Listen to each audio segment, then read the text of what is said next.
सीधा रुख करेंगे कुशीनगर का, जहां पर मुख्यमंत्री योगी आदित्यनाथ कुशीनगर में एक कार्यक्रम में शामिल हुए, जहां पर जनसभा को संबोधित कर रहे हैं।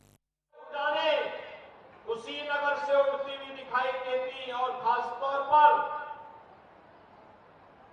सिंगापुर के लिए, बैंकॉक के लिए, दक्षिण पूर्व एशिया के देशों के साथ ही श्रीलंका से भी मांग आई थी और तमाम अरब देशों से भी मांग आई थी कि कुशीनगर के एयरपोर्ट के साथ हम जोड़ना चाहते हैं, वायु सेवा के साथ जोड़ना चाहते हैं।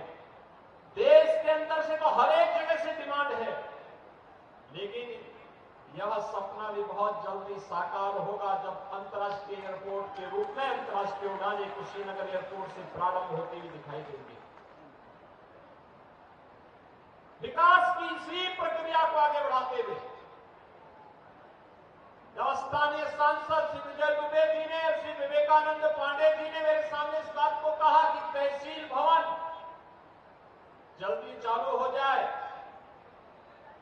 तो भाइयों बहनों मैंने कहा कि इससे अच्छा अवसर क्या हो सकता है कि हम अष्टमी की तिथि को ही जाकर के जगत जननी मां भगवती दुर्गा का अनुष्ठान भी करें, रामनवमी के एक दिन पहले तहसील भवन का उद्घाटन भी करें और कहते हैं कि भगवान राम मां जानकी को लेकर के इसी मार्ग से होते हुए अयोध्या के लिए प्रस्थान किए थे।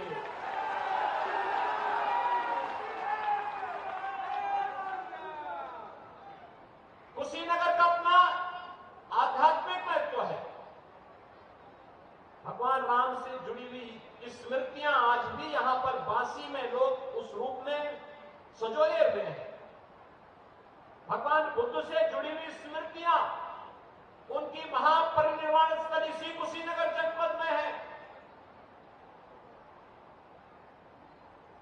तीर्थंकर महावीर से जुड़ी हुई स्मृतियां इसी पावागढ़ में है।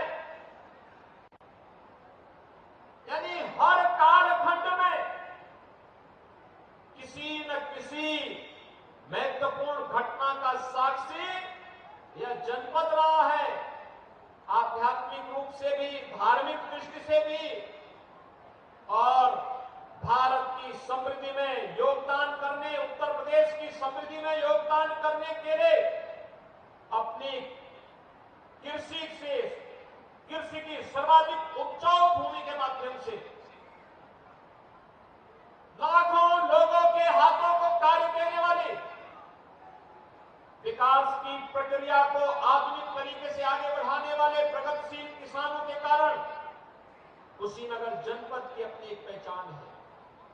और भाइयों बहनों, आज जब मैं आपके बीच में यहां पर आया हूं तो मुझे रामनवमी के एक दिन पहले आपके बीच में आकर के तहसील भवन के उद्घाटन करने का सौभाग्य प्राप्त हुआ है। मैं इसके लिए आप सभी को हृदय से बधाई देता हूं, अपनी शुभकामनाएं देता हूं। आज आपने देखा होगा बहुत सारे सुधार हो रहे हैं देश के अंदर। रिफॉर्म आज की आवश्यकता है। एक गरीब को न्याय मिले, एक वंचित को न्याय मिले, उसको शासन की सुविधाओं का समयबद्ध तरीके से शासन की सुविधाएं प्राप्त हो। आपने कोरोना महामारी के दौरान देखा होगा, जब पूरी दुनिया कोरोना से भयभीत थी, थर-थर कांप रही थी, तब भारत मजबूती के साथ अपने नागरिकों के साथ खड़ा था। उत्तर प्रदेश के अंदर हम लोग तब जनपद में जाकर के, गांव में जाकर के भारतीय जनता पार्टी का कार्यकर्ता, हमारे सांसद, हमारे विधायक अपने नागरिकों की सुरक्षा के लिए अपनी जान को जोखिम में डाल करके प्रधानमंत्री मोदी जी के नेतृत्व में पूरे देश के अंदर अलग जगाने का कार्य कर रहे थे। लोगों की सुरक्षा के लिए अपने आप को दांव पे लगा रहे थे। परिणाम साफ था, फ्री में टेस्ट, फ्री में उपचार, फ्री में वैक्सीन और देश के अंदर 80 करोड़ लोगों को और उत्तर प्रदेश में 15 करोड़ लोगों को फ्री में राशन की सुविधा का लाभ भी दिया जा रहा था। भाइयों बहनों, पहली बार हुआ है किसी महामारी के दौरान कोई भूखों नहीं मरा। महामारी के बाद भी कोई भूखमरी की नौबत नहीं आई। किसी भी संवेदनशील सरकार की पहचान इसी बात से की जा सकती है कि विपत्ति में सरकार आपके साथ खड़ी थी। आवासीय सुविधा का लाभ हर एक नागरिक को प्रदान किया जा रहा है और कुशीनगर जनपद तो सर्वाधिक मुसहर बहुजन जनपदों में से एक है। मुसहर जाति के लोगों के पास जमीन के पट्टे नहीं, आवास बनाते कहां? आज ये व्यवस्था बनाई गई है। पहले तो पीएम स्वामित्व योजना के अंतर्गत गांव में जहां पर व्यक्ति का घर है, अगर मकान टूट गया, क्षतिग्रस्त हो गया है और फिर से मकान बनाना चाहता था तो कोई दबंग वहां पे नहीं बनने देता था। आज ये व्यवस्था कर दी गई है कि स्वामित्व योजना के अंतर्गत उस जमीन का मालिकाना अधिकार आपको सरकार उपलब्ध करवा रही है। पीएम स्वामित्व योजना में अब तक हम प्रदेश में भाइयों बहनों लगभग 60 लाख परिवारों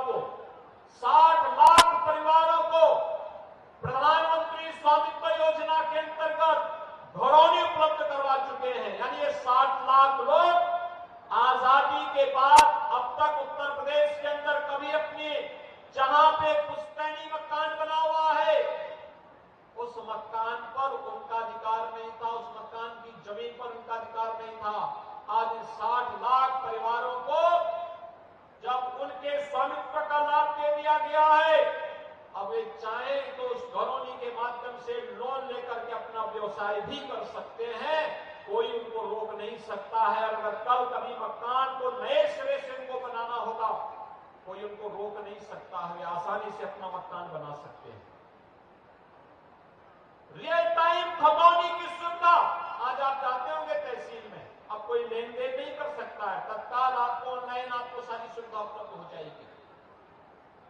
तकनीक का उपयोग करते हुए सरकार आज आपको इन सुविधाओं के साथ जोड़ने का कार्य कर रही है। एक और पर्यटन को बढ़ावा देने के लिए सरकार के स्तर पर अलग अलग प्रयास हुए हैं। अभी मैंने देखा तहसील भवन के अंदर, इस तहसील के अंदर कौन कौन से प्रमुख दर्शनीय स्थल हैं, पर्यटन विकास की दृष्टि से कौन से ऐसे स्थल हैं, उनके अच्छे अच्छे फोटो लगे हुए हैं। ये हम सबका दायित्व बनता है कि जो भी हमारे यहां आए हम उन्हें इसकी ओर जोड़ें। और दूसरी ओर यहां पर किसानों के लिए, महिलाओं के लिए, नौजवानों के लिए, समाज के प्रत्येक तबके के लिए तमाम प्रकार की विकास की योजनाओं को आगे बढ़ाने का कार्य किया जा रहा है।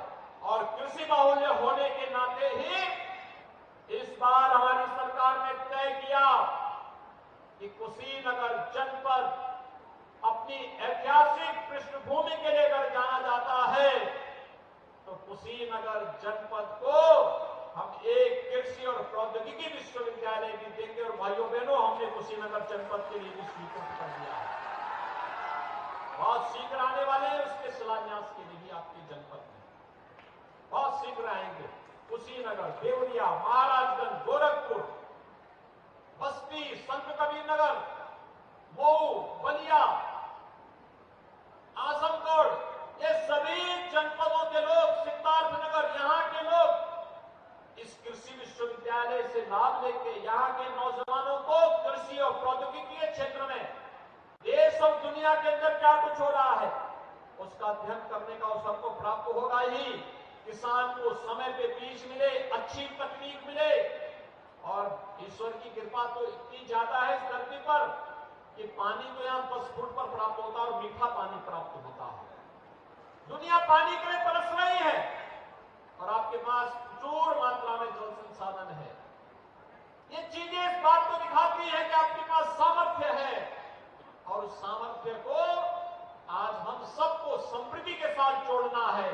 उस सामर्थ्य को समृद्धि के साथ जोड़ने के लिए ही प्रदेश सरकार ने यहाँ पर कृषि और प्रौद्योगिकी विश्वविद्यालय कुशीनगर जनपद के लिए स्वीकृत किया है। मैं इसके लिए भी यहाँ के अपने माननीय सांसद और विधायकों को बधाई देते हुए आप सबका अभिनंदन करता हूं कि कृषि और प्रौद्योगिकी विश्वविद्यालय मिलने से कुशीनगर में जनपद के अंदर और आसपास के जनपद में किसान अपनी आमदनी को कई गुना बढ़ाने में सहायक होगा, क्योंकि ये कृषि और कृषि क्षेत्र की प्रौद्योगिकी के लिए काम नहीं करेगा। इसमें बागवानी में के लिए भी हम इसे बढ़ावा देने का कार्य करेंगे। इसके माध्यम से वेटनरी के कार्यक्रम को भी आगे बढ़ाने का कार्य करेंगे। अलग अलग कार्यक्रम उसके माध्यम से संचालित होंगे और आप देखेंगे एक विश्वविद्यालय कैसे यहां के पूरे इकोसिस्टम को बदल करके प्रत्येक नागरिक के जीवन में परिवर्तन लाने का कार्य करेगा। यह आप सबके सामने होगा। मेरे सामने पिछले दिनों ये भी बात आई थी कि गंडक नदी के उस पार उत्तर प्रदेश के कुछ गांव पड़ते हैं। बरसात के समय संकट आता है और मैंने कहा है यहाँ के माननीय सांसद और विधायक जी से मैंने कहा है कि इसका तत्काल एस्टीमेट बना करके भेजिए, पैसा जितना भी लगेगा उस पर कार्य को बढ़ाना चाहिए। हमारा नागरिक कहीं भी रहेगा, उसकी कनेक्टिविटी अच्छी होनी चाहिए, चाहे वह बरसात के दौरान हो, बरसात के पहले हो, सर्दी हो, गर्मी हो, बरसात हो, हमारे दिनचर्या में कोई अंतर नहीं आना चाहिए। उन लोगों को सुविधाएं मिलनी चाहिए, उनका भी संसाधनों पर अधिकार होना चाहिए, उनका भी विकास होना चाहिए, उन्हें भी शासन की योजनाओं का लाभ प्राप्त करने का अधिकार होना चाहिए। और जब भाइयों बहनों ये गांव जुड़ेंगे तो वहां पर अभी तो बिजली की समस्या, सड़कों की समस्या का समाधान हुआ है। प्रधानमंत्री आवास योजना हो या उन्हें जिनकी जो आवश्यकता उसके अनुरूप राशन कार्ड की सुविधा या पेंशन की सुविधा, 100% सिचुएशन की तरफ आज हम आगे बढ़ रहे हैं। और सरकार को बहुत जल्दी एक फैमिली कार्ड भी जारी करने जा रही है और फैमिली कार्ड के माध्यम से हर एक परिवार की हम मैपिंग करेंगे, इस परिवार को क्या सुविधा मिली है और क्या सुविधा नहीं मिली है। जो सुविधा नहीं मिली है, पहले चरण में उन परिवारों को सुविधा को उपलब्ध करवाने के लिए सरकार एक महा अभियान प्रदेश भर में चलाएगी। कोई वंचित नहीं रह पाएगा। हर परिवार के एक व्यक्ति को नौकरी या रोजगार के साथ जोड़ने की कार्रवाई एक बड़ा अभियान है। भाइयों बहनों, कुशीनगर के नौजवान को रोजगार के लिए देश और दुनिया में नहीं भटकना पड़ेगा। अभी ग्लोबल इन्वेस्टर समिट हुआ था। ग्लोबल इन्वेस्टर समिट इसी बात को लेकर के था कि हम अपने यहां भी औद्योगिक निवेश के कार्यक्रम को बढ़ावा देकर के यहां के नौजवानों को यहीं पे उसके स्किल डेवलपमेंट के माध्यम से उसकी ट्रेनिंग करवा करके उसको नौकरी और रोजगार यहीं पर उपलब्ध करवाने का कार्य करेंगे। और आपके पास तो दुनिया को बहुत कुछ देने के लिए बहुत कुछ है।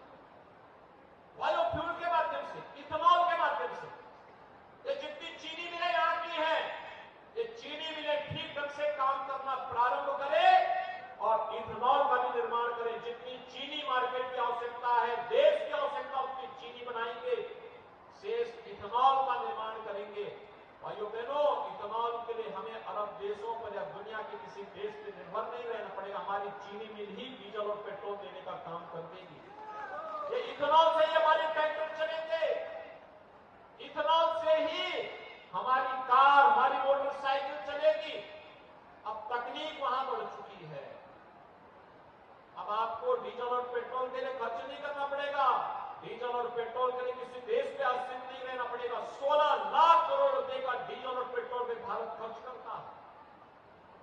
अब ये डीजल और पेट्रोल के लिए किसी देश पे निर्भरता समाप्त। इसके लिए निर्भरता रहेगी हमारे अन्नदाता किसानों पर। पैसा बाहर नहीं जाएगा, ये पैसा किसान, अन्नदाता किसान के खाते में जाएगा। अब भारत के पैसे से दुनिया समृद्ध नहीं होगी, बल्कि भारत के पैसे से हमारा अन्नदाता किसान समृद्ध होगा, उसके जीवन में खुशहाली आएगी। और किसान, अन्नदाता किसान समृद्ध है तो देश समृद्धि की ओर आसानी से बढ़ सकता है। अभी यहां पर हम लोगों ने एक डिस्टिलरी और इथेनॉल प्लांट का ही एक उन्हें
भाइयों बहनों, ये उसी दिशा में किया गया प्रयास है। आज कुशीनगर जनपद अपनी पुरातन पहचान को बनाए रखते हुए अपने एक नई आभार, नए कलेवर के साथ आगे बढ़ रहा है। ये विकास की तमाम परियोजनाएं इस बात की गवाही दे रही है। आज मुझे खट्टा में बहुत दिनों के बाद आने का अवसर प्राप्त हुआ है, भाइयों बहनों, बहुत दिनों के बाद आने का अवसर प्राप्त हुआ है। लेकिन विकास एक अच्छी दिशा में आगे बढ़ रहा है। एक क्रमिक विकास का एक क्रम है, ये आगे बढ़ेगा, हर एक के जीवन में परिवर्तन लाएगा। और मैं आज आपको यही आश्वासन देने के लिए आया हूं। मेरे सामने प्रस्ताव था कि मैं मुख्यालय पे कार्यक्रम करूं। मैंने कहा मुख्यालय पे हो जाएगा तो खड्डा कौन जाएगा, तब खड्डा जाने का अवसर प्राप्त होगा। और भाइयों बहनों, आज मुझे बहुत अच्छा लगा आप सबका उत्साह देख करके, आप सबकी उपस्थिति देख करके। आज वैसे भी अष्टमी का पावन अवसर है। जगत जननी मां भगवती के 8वें रूप की पूजा हम करते हैं और इस रूप में आज आप सबसे मुझे संवाद बनाने का यहाँ पे अवसर प्राप्त हुआ है। आप इस उद्घाटन के कार्यक्रम में आए हैं। सैकड़ों करोड़ की परियोजनाएं इस विधानसभा सीट की, इस विधानसभा क्षेत्र की आज लोकार्पित की जा रही है। उनका शिलान्यास भी हो रहा है। मैं इसके लिए भी आप सबको हृदय से बधाई देता हूं। यहाँ के जनप्रतिनिधि जिस मजबूती के साथ कार्य कर रहे हैं, अत्यंत सराहनीय है। आप सबका आशीर्वाद उनके साथ निरंतर बने रहना चाहिए, जिससे विकास की इस प्रक्रिया को हम एक निरंतरता दे सके। और मैं आपको इस बात के लिए आश्वस्त करने के लिए आया हूं कि भाइयों बहनों, शासन की हर योजना आप तक पहुंचेगी। कोई बीच में डकैती डालने का काम नहीं कर सकता।